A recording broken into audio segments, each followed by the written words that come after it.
mamaya. Talaga, anak? Sige, paghahanda ko kayo. Sige po, Nay.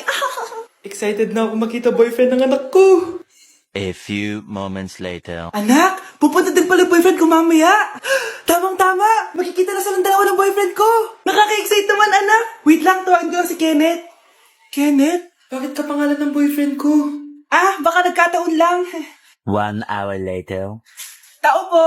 Nay, nandito na po boyfriend ko. Sige, papunta na ako. Anak, nasa na yung boyfriend mo? Kenneth?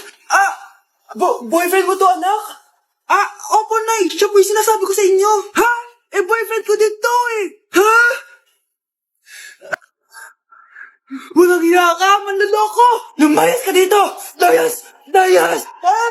Teka lang. Bakit? May kakambal ako. Siya yung boyfriend mo, tita. Parehas Kenneth yung pangalan namin. Yun naman pala, Nay eh. Sorry.